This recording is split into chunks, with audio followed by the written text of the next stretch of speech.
আসসালামু আলাইকুম। এটা হচ্ছে মার্কেটের লাস্ট চিত্রটা। গতকালকের গত সপ্তাহের শেষ দিনের 506 কোটি টাকা লেনদেন। আসলে মার্কেটের যেটা এখান থেকে একটু শুরু করি। মার্কেটের আসলে সুখবরগুলো কি হতে পারে। আমার কাছে এক নাম্বার মানে ভালো দিক যেটা মনে হচ্ছে, এখানে দেখেন আপনারা 506 কোটি টাকার লেনদেন। তো 506 কোটি টাকার লেনদেন যদি এদিন হয়ে থাকে, তাহলে বৃহস্পতিবার হলে বুধবার বন্ধ ছিল, মঙ্গলবার ওপেন ছিল, আর সোমবারে ওপেন ছিল। সোমবারে যে শেয়ার কিনছে, যারা শেয়ার কিনছেন, মঙ্গলবার একদিন ম্যাচুরিটি ডে, তারপরে যে বৃহস্পতিবারে সেল করছেন শেয়ারটা, হ্যাঁ, সোমবারে শেয়ার কিনলে বৃহস্পতিবারে সে সেল করছে, কিন্তু সোমবারে কেউ শেয়ার কিনে বৃহস্পতিবারে সেল করার স্কোপ এখানে ছিল না। কারণ হচ্ছে সোমবারে যারা শেয়ার কিনছে প্রায় 95% শেয়ার কিন্তু বৃহস্পতিবারে ডাউনে ছিল। এই দিনে 506 কোটি টাকা ডাউনে ছিল। সাধারণত আমরা কী করি, আমরা যারা ক্ষুদ্র বিনিয়োগকারী আছি 5-10 লাখ টাকার, তারা আসলে যখন কোনো শেয়ার আমরা প্রফিট দেখি, যেমন সোমবারে যদি আমি আমি আমার কথাই বলি, যদি আমি একটা শেয়ার কিনছি সোমবারে, বৃহস্পতিবারে গিয়ে আমি প্রফিট পাইছি, যতটুকু পাইছি আমি সেল করে দিই, পরবর্তীতে তার একটা শেয়ার আমি বাই করলাম। কিন্তু এখানে সেটা হয় নাই। হ্যাঁ, এখানে যে 506 কোটি টাকার লেনদেন হলো, এখানে আসলে বৃহস্পতিবারে গিয়ে আসলে কোনো শেয়ারেই প্রফিট ছিল না। তাহলে শেয়ারগুলো কিনলো কি 506 কোটি টাকার শেয়ার? আসলে আমাদের মতো যারা ক্ষুদ্র বিনিয়োগকারী আছে, তারা ভয়ে এই শেয়ারগুলো সেল করে দিয়েছে। এই শেয়ারগুলো কিন্তু বড় বড় যারা আছে, যারা এই মার্কেটকে আসলে প্লে করতেছে, তারাই আসলে শেয়ারগুলো বাই করে নিয়ে গেছে। কারণ একজন বিনিয়োগকারীও, সাধারণ বিনিয়োগকারীও বৃহস্পতিবারে শেয়ার সেল করে নাই, বলে বাই করা নাই, শেয়ার বাই করা নাই। সেল করছে কিন্তু বাই করা নাই, কারণ বাই করা তার স্কোপ নাই। কারণ ওই দিন 329টা শেয়ার লুজার ছিল। তাহলে সে কোন শেয়ার কিনবে?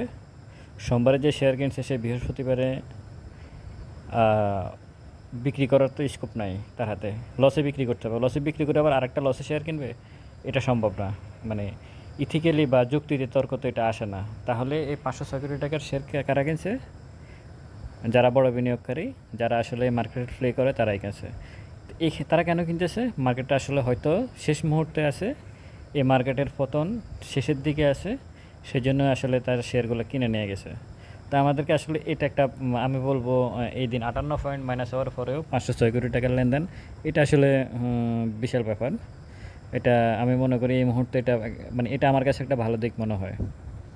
হয়তো মার্কেট ঘুরবে, এই জন্য শেষ দিকের অবস্থাটা আসলে তৈরি হচ্ছে, এটা একটা বিষয়, ভালো দিক। আরেকটা ভালো দিক হচ্ছে, যেটা নিয়ে আসলে গত 1 সপ্তাহ 15 দিন ধরেই এটার কি বলে অবস্থা খারাপ মার্কেটের, প্রায় 400 পয়েন্টের মতো মাইনাস, 350 400 পয়েন্টের মতো মাইনাস হয়ে গেছে। সেটা হচ্ছে ক্যাপিটাল গেইনের উপর 15% ব্যাট ব্যাট বসাবে এনবিআর, এরকম কোনো নিউজ একটা দিয়েছিল। কিন্তু গত একদিন আগে বিসিকের চেয়ারম্যান শিবলি রুবাইতুল ইসলাম সাহেব পরিষ্কারভাবে বলে দিয়েছে, এরকম কোনো কিছু হওয়ার সুযোগ নেই, এটা একটা গুজব ছিল। 15% যে ব্যাড ট্যাক্সের কথা বলা হচ্ছে, 40 লাখ টাকার উপরে যদি কেউ ক্যাপিটাল গেইন করে থাকে, তাহলে তার উপর 15% ব্যাড ট্যাক্স বসানো হবে। এটা আসলে একটা গুজব, এটা উনি পরিষ্কার করে দিয়েছে। সুতরাং এটা হচ্ছে না আর, এই সপ্তাহটা ক্লোজড। হ্যাঁ, এখন এরপরে আরেকটা ভালো দিক যেটা, সেটা হচ্ছে আইসিবির যে ব্রোকারেজ হাউস, তাদের 10 কোটি টাকার লিমিট ছিল প্রতিদিন তারা শেয়ার বাই সেল করার ক্ষেত্রে। তো সেটা আসলে গত 2-3 দিন আগে সিকিউরিটি এক্সচেঞ্জ কমিশন ওটাকে 50 কোটি টাকা করে দিয়েছে। মানে তারা চাইলে এখন 50 কোটি টাকার বাই সেল করতে পারবে প্রতিদিন। এটা অন্যান্য ব্রোকারেজ হাউসগুলোতে 10 কোটি টাকায় আছে, কিন্তু আইসিবি, সরকারি যে আইসিবি প্রতিষ্ঠানটা আছে, তাদেরকে এটা 50 কোটি টাকা করে দেওয়া হয়েছে। তা এটা একটা কারণ আছে, 50 কোটি টাকা করে দেওয়ার অর্থ হচ্ছে যে এখানে হয়তো তাদের কাছে কোনো ফান্ড, যেমন সরকারের কাছে তারা 5,000 কোটি টাকার একটা লোন চেয়েছে, অর্থ মন্ত্রণালয়ের কাছে আছে, ওটা বাংলাদেশ ব্যাংক ওটা দিবে, এরকম একটা আশ্বাস হচ্ছে। তো ওই দিক থেকে হয়তো তাদের লিমিটটা 10 কোটি টাকা থেকে 50 কোটি টাকা বাড়িয়ে দেওয়া হলো। এখানে আরেকটা যদি আমি বলি যে আহ, আম, মানে ভালো সংবাদ যদি হয় সেটা হচ্ছে আহ, প্রধানমন্ত্রী সরকারি যে প্রতিষ্ঠানগুলা কে শেয়ার মার্কেটে অন্তর্ভুক্ত করার কথা বলেছেন সেটা নিয়েও কিন্তু ঢাকা স্টক এক্সচেঞ্জ গতকালকে একটা বিবৃতি দেখলাম তারা বিভিন্ন মন্ত্রণালয়ের সাথে তারা বৈঠক করবে অলরেডি সম্ভবত একটা দুটো মন্ত্রণালয়ের সাথে তারা কথাও বলছে কীভাবে আসলে সরকারি যে প্রতিষ্ঠানগুলো আছে ওগুলাকে শেয়ার মার্কেটে অন্তর্ভুক্ত করতে সরকারি প্রতিষ্ঠানগুলো শেয়ার মার্কেটে অন্তর্ভুক্ত হলেই যে অনেক কিছু হবে সেটা না কারণ সরকারি অনেক প্রতিষ্ঠান এখানে আছে Zeal Bangla sugar mill Shyampur sugar mill ওগুলো কী অবস্থা এটা আমরা জানি কিন্তু এখানে যেটা মূল বিষয় সেটা হচ্ছে সরকার একটা নজর আছে এদিকে যখন সরকার দেশের সর্বোচ্চ প্রধান যে ব্যক্তি উনি যখন এটা নিয়ে কথা বলে তখন এটা একটা গুরুত্ব বহন করে হ্যাঁ এটা হচ্ছে মূল বিষয় সরকারি প্রতিষ্ঠান আসলে যে অনেক কিছু হবে আমি সেটা মনে করি না কিন্তু একটা গুরুত্ব আছে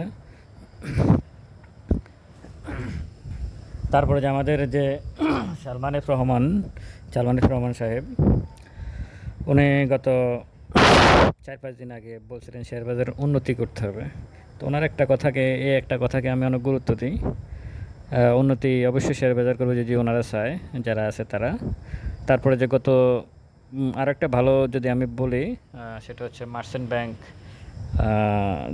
সাইদুর রহমান সাহেব তারপরে যায় লালি সাহেব ওনারা গতকালকে আমি একটা নিউজও দেখলাম ওনারা বলতেছে মার্কেট খুব সহসাই ঘুরে যাবে তো ওনারা যখন বলে যে মার্কেট খুব সহসাই ঘুরে যাবে তাহলে বিশ্বাস একটু করা যায় যে আসলে ওনারাই তো আসলে কী করে এটা আমরা জানি মার্চেন্ট ব্যাংকের সভাপতি জেনে তো উনি যখন বলে মার্কেট আসলে একদম লোয়ার বটমে আছে এই মুহূর্তে আরএসআই গত 5 বছরের মধ্যে সর্বনিম্ন অবস্থায় আছে তো সেক্ষেত্রে আসলে মার্কেট যে কোনো মুহূর্তে ঘুরতে পারে এটা ওনার বক্তব্য তো ওনার যেহেতু বক্তব্য এরকম মার্চেন্ট ব্যাংকের সভাপতি যখন এরকম কথা বলে তাহলে সবগুলো মার্চেন্ট ব্যাংক তো এটার সাথে আছে মার্কেট ঘোরার সম্ভাবনা খুবই বেশি মার্কেট আসলে যতটুকু পড়া তার থেকে অনেক বেশি পড়ে গেছে এখন আসলে আর পড়ার কোনো জায়গা নাই যারা আসলে প্লে করে তারা তো যদি এখনই যদি তারা মার্কেটকে না ঘোরায় তাহলে মার্কেট একসময় তার সাধারণ বিনিয়োগকারী তারা খুঁজে পাবে না এই মার্কেটের জন্য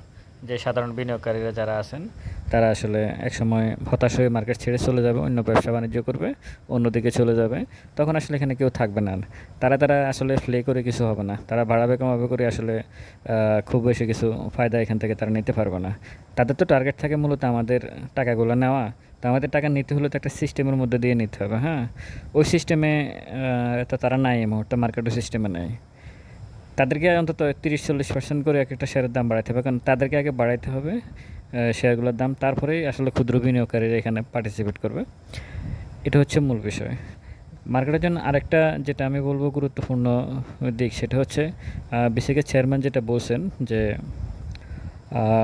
সামনে বাজেট 6 তারিখে সম্ভবত জুনের 6 তারিখে তো এখানে কালো টাকার যে বিষয়টা মানে বলছে আর কি যেটা আসলে কালো টাকা ঠিক না হয়তো এইটাই মানে সরকারকে ব্যাড ট্যাক্স দেয় না এরকম অনেক হয়তো অনেকের কাছে অনেক টাকা পয়সা থাকতে পারে এগুলো যদি একটা সুযোগ দেওয়া হয় শেয়ার মার্কেটের জন্য তাহলে হয়তো এটা একটা ভালো দিক হতে পারে আর এটা প্রত্যেক বছর আসলে এরকম দেয় কিন্তু আসলে ওটা খুব বেশি কাজ হয় না মার্কেটে খুব বেশি প্রতিফলন দেখা যায় না কালো টাকা সাদা করার সুযোগ তবে এবার আমার কাছে মনে হচ্ছে যে এখানে একটা কিছু হতে পারে যদি এরকম কোনো সুযোগ দেয় কালো টাকা সাদা করার তাহলে হয়তো মার্কেটের জন্য এটা ভালো দিক হবে এবং খুব সম্ভবত এরকম একটা এনবিআর এর পক্ষ থেকে এরকম একটা বিষয় সিদ্ধান্ত নেওয়া হয়েছে এবং সেটা আসলে প্রধানমন্ত্রীর কাছে সারসংক্ষেপ হতে দেওয়া হয়েছে যে কালো টাকা সাদা করা 15%। আমি গতকালকে বা একটা নিউজে দেখলাম যে এরকম একটা 15% ট্যাক্স দিয়ে কালো টাকা সাদা করার একটা সুযোগ থাকবে তো এটা একটা বিষয় আছে আর হচ্ছে আর যদি মার্কেটে নিয়ে আসে শেয়ার মার্কেটে তাহলে আসলে 15% ব্যাড ট্যাক্স দেওয়ারও তেমন কোনো সুযোগ থাকে না যদি এরকম স্পেসিফিক বলে দেয় যে শেয়ার মার্কেটে যদি কালো টাকা সাদা করার সুযোগ থাকে যদি নির্দিষ্ট করে বলে দেয় সরকার তাহলে হয়তো মানে মার্কেটের জন্য এটা খুবই ভালো একটা দিক হবে তবে সবচেয়ে বেশি আমি এগুলো হচ্ছে মার্কেটের ভালো দিক ভালো হওয়ার জন্য আমি মনে করি এই বিষয়গুলো যদি সঠিকভাবে কাজ করে তাহলে হয়তো আগামী রবিবার থেকে মার্কেট ইনশাআল্লাহ ভালো যাবে। আর মার্কেট আসলে এই যে 506 কোটি টাকার লেনদেন সর্বশেষ, এটাকে আমি খুবই পজিটিভভাবে দেখি মার্কেটের জন্য। কারণ এই 506 কোটি টাকা লেনদেনের মধ্যে কোনো সাধারণ বিনিয়োগকারী এই শেয়ারগুলো বাই করে নাই। 506 কোটি টাকার মধ্যে 20 কোটি টাকারও শেয়ার বাই করে নাই সাধারণ আমাদের মতো। কারণ আমাদের এখানে 40, 50, 60% মাইনাস আছে, সেখানে আমরা কি শেয়ার বাই করবো? এটা কেউ না কেউ কিনছে, সাধারণ বিনিয়োগকারী যারা তারা সেল করছে, এই কারণে শেয়ারগুলো কিনে নেওয়া হয়েছে। তো এটা আশা করি হয়তো মার্কেট এখান থেকে ইনশাল্লাহ ঘুরে দাঁড়াবে। আসলে ক্যান্ডেল এগুলো দিয়ে আসলে কিছু হবে না, মার্কেটের ক্যান্ডেল দিয়ে আসলে কিছু হয় না। ক্যান্ডেল যারা গেমলার তারাই ক্যান্ডেল তৈরি করে, ওই সব ক্যান্ডেল দিয়ে কিছু হবে না। মার্কেট আসলে পড়ছে যথেষ্ট পরিমাণ, এখন উপর ওঠার সময়। ইনশাল্লাহ আশা করি মার্কেট অনেক ভালো হবে। আপনারা সবাই ভালো থাকবেন। আসসালামু আলাইকুম।